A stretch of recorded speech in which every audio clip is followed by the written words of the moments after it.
another astrology video. So I have a couple that I've been planning to do, and yeah, today I wanted to go over the planets in astrology and what they generally mean.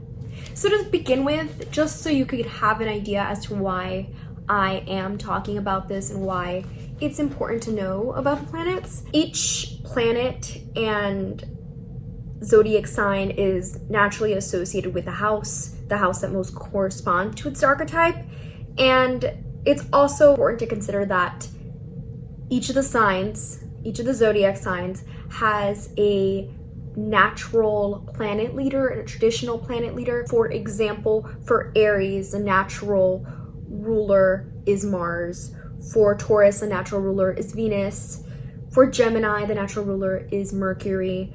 For Cancer, the natural ruler is the moon. For Leo, the natural ruler is the sun. For Virgo, the natural ruler is Mercury as well. For Libra, the natural ruler is also Venus, just like Taurus. For Scorpio, the natural ruler is Pluto, and the traditional ruler is Mars. For Sagittarius, the natural ruler is Jupiter. For Capricorn, the natural ruler is Saturn. For Aquarius, the natural ruler is Uranus, and the traditional ruler is Saturn. For Pisces, the natural ruler is Neptune, and the traditional ruler is Jupiter. So those are just some things to consider, because these signs do have somewhat of an influence. When you look at your chart, you see that you have your sun sign, your moon sign, your Mercury sign, whatever, but it's also important to consider that these natural rulers and traditional rulers do have some type of influence. And what I mean by natural ruler is co-ruler of that house. So yeah, you notice some of them have just a natural ruler and some of them have a natural ruler and a traditional ruler. It's just saying that there is a co-ruler as well. For the planets, I always found planets super interesting as a kid, and now that I'm learning more about astrology, I find it even more interesting. And guys, if you don't watch Sailor Moon, it also does help with all of this as well. It's fun. It's a fun show. Okay, first off, planets indicate, they do not cause. They describe what is already taking place. There are 10 planets of astrology, in that we also include the sun and the moon, which I know aren't really planets, but just to make things easier, we lump that all together. So there's the moon, the sun, Mercury, Venus, Mars, Jupiter, Saturn, Uranus, Neptune, and Pluto. So basically think all the planets except for Earth, and then the sun and the moon. So each planet symbolizes a different component of life, a different type of energy. Call them, needs or drives. I used Astro Library to help me make sense of all this. So if you're still confused or you want more information, hop on that website. They really condense it down for you to easily understand it and navigate. All right. So the sun. I mean, automatically when I think of the sun, I think of Leo. So that is the I am. Best quality, rulership. Worst quality, dictativeness. It's kind of what others see, not to get it confused with your rising sign. It is your ego, inner you, essence, the unchanging part of you, your will, start of your portrait. For example, my sun sign is Pisces. So just think of whatever you have in that sun, that's that planet that's associated with your sign, whatever it falls in. So the moon, the I feel. The best part of it, best part of it is adaptability. Worse, inconsistency. Part of you that you see, I think of it that internal, not everybody knows this about you. Maybe when they get to know you better, they truly see this part of you. It's emotional nature and instinctive reactions, moods, immediate emotional responses, represents great needs, how you nurture others, inner core. It, in a sense, also modifies the sun sign. brings new forces, new elements, different motivations, and spiritual realizations. It also represents fertility and femininity. My moon sign is in Cancer. That's what I think about when I think about the moon. It's just all the moodiness and the feelings and emotionalness. So Mercury, the I think. Best expression, worst restlessness. It's known for the intelligence and communication, rational and intellectual faculties, perception and reason, memory, speaking, writing, way you see, hear, and understand information. Venus, the I love. Best affection, worst bending easily and always finding the easy way out of things.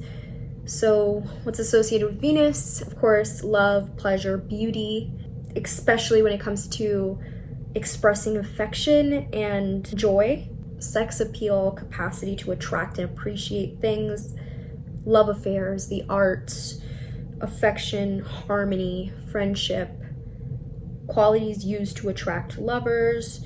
It's important to know that Venus never travels far from the sun. So either your Venus sign is either your sun sign or in one of the two signs immediately preceding or following your sun sign. That makes sense? I'm a Pisces sun, and my Venus is in Aries, and that's the sign right after Pisces. Okay, Mars, I act.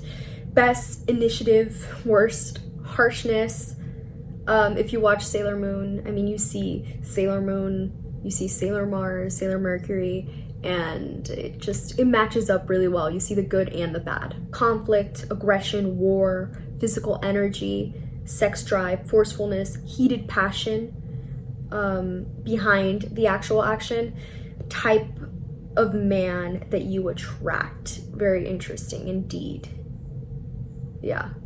I always think that Mars is associated with so much negative things, but I appreciate it, I guess, because it's a very strong planet in my chart. And I mean, you're very passionate and you go after things. So Jupiter, I grow, best known for kindness. Worst is conceit, like vain. Jupiter is associated with good luck, optimism, success and generosity, joy to life, expansiveness, abundance, philosophical knowledge, not to get it confused with Mercury, confidence, honesty, where you are to receive financial and material benefits, where you express generosity. So a lot of good stuff there. Saturn, I achieve. Best system and organization, worst selfishness.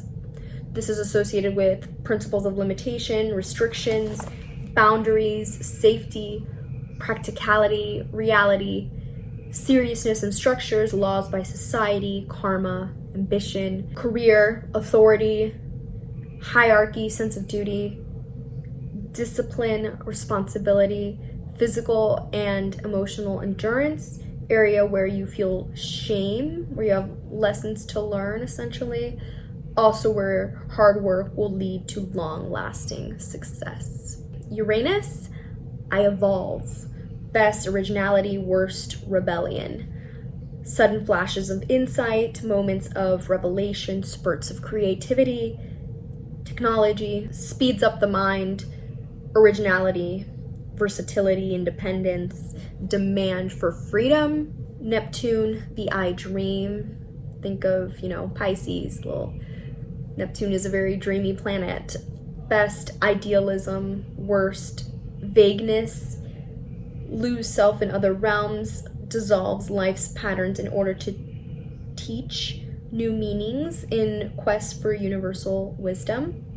Elusive, unreal, imagination, confusion, delusion, illusion, movies and acting, compassion, mystical visions, spiritual healing, confusion in house it resides, and escapism. So this is going to be very useful when we're looking at our actual chart of what zodiac sign we have associated with each planet and house, and I'll go over that as well, but you'll fill out a little form like this, and it really helps get organized and easily just decipher it. So Pluto, the I am power, best, transformation, worst, inversion, turning things upside down. So it's also associated with sexuality, obsessive desires, transformation, power, ingredients of great wealth, drastic changes. House that Pluto occupies in your chart shows how Plutonian energy is manifested in your life. Will transform those things in your life that require regeneration. So yeah, that's basically it. Went over the planets so you get a better idea. I'm gonna have another video coming soon going over more of the houses and how to really figure your chart out when it comes to this. So yeah, don't forget to comment your thoughts and what you think, and even tell me about some of your placements. And yeah, don't forget to subscribe and like. Yeah, and let me know what you guys want to see as well.